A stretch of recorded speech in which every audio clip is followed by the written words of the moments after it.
Good evening. Happy Tuesday. I've been in court arguing all day and I've got court in the morning, so I'm going to try to keep this as short and sweet as I possibly can. Maddie has said that she was right and I was wrong, and all of the charges were dismissed or dropped, or she was adjudicated not guilty. I don't remember exactly what it is, but this is the video. Link will be in the description. She also says that she's going to post proof on her community page showing that she was adjudicated not guilty or the charges were dismissed.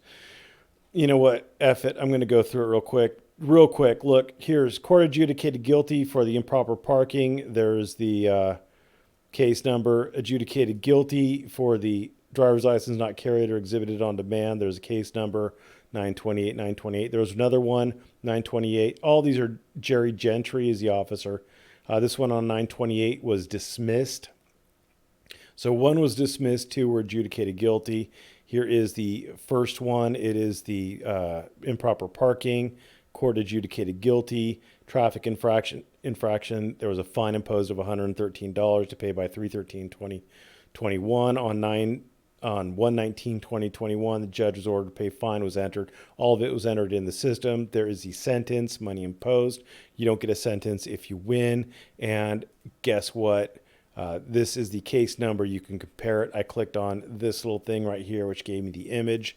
And I'm sure she saw this check mark by not guilty and thought she won, but it's this check mark by found guilty of the infraction. Points will be assessed to your driving records. That means she lost. And that's why there's a fine there. That might be why 11 hours after she posted this video, she still hasn't posted anything to her community page. Same thing with this one. Judge ordered to pay fine, traffic infraction. This is driver's license not carried or exhibited on demand. Court adjudicated guilty. Again, there's a sentence of money imposed, blah, blah, blah. Same thing. She lost. There's your case number. There's the check mark by the plea of not guilty. But here's the check mark by what she was actually found guilty of. See, if the check mark was up here by found not guilty, she'd be fine. But this is defendant entered plea of not guilty. So that's the difference. That's what she missed. That's what being still in school to become a paralegal will get you. That's why lawyers read the documents, not the paralegals. But I'm getting a little mean because I'm tired and I'm sorry. Other things is she thinks that forcing her to provide identification was a violation of 901.151. I didn't know the context she was talking about, so I just looked at 901.151 the last time I talked about it. It doesn't violate Brown v.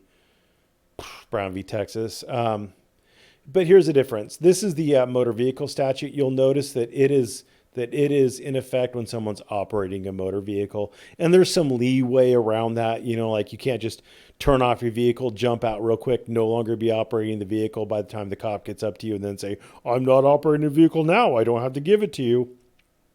It's basically along the lines of like if you are or were or will be operating a vehicle. Like if you come stumbling out of a bar and you open up your car and you get down, you step in, and you're just about to put the key in, and the cop demands your ID, you probably have to hand it to him because you're just about to operate the vehicle.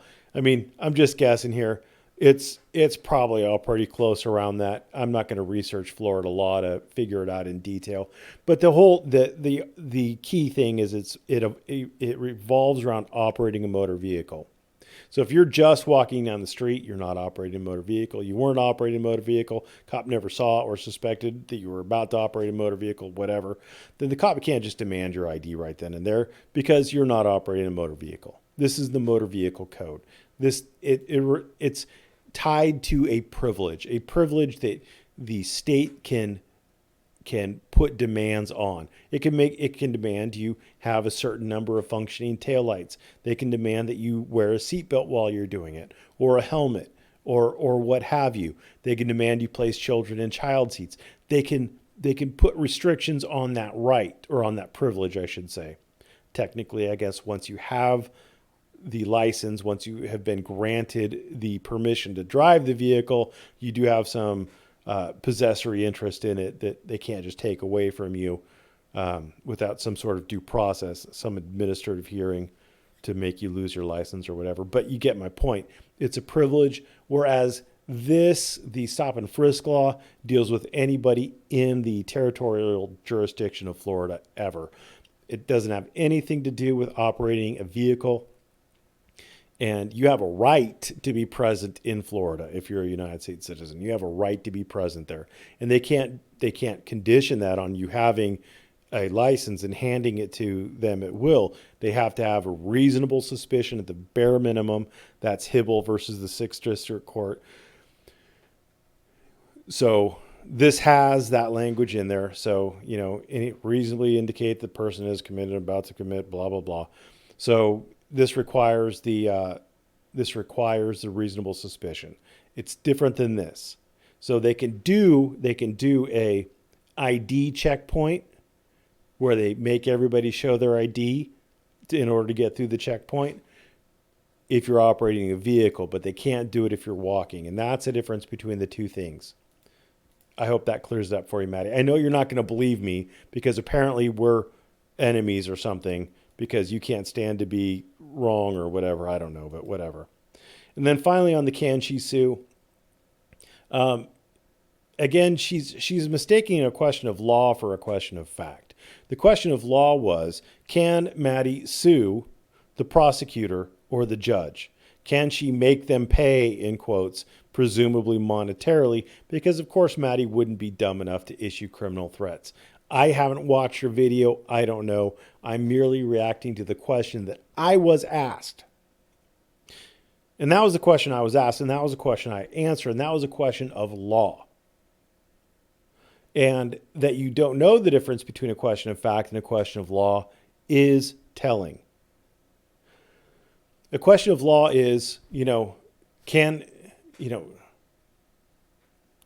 she sue the judge, or does the judge have judicial immunity? And the judge has judicial immunity. You don't need to know the facts. It is a question of law. The law states that judges have judicial immunity.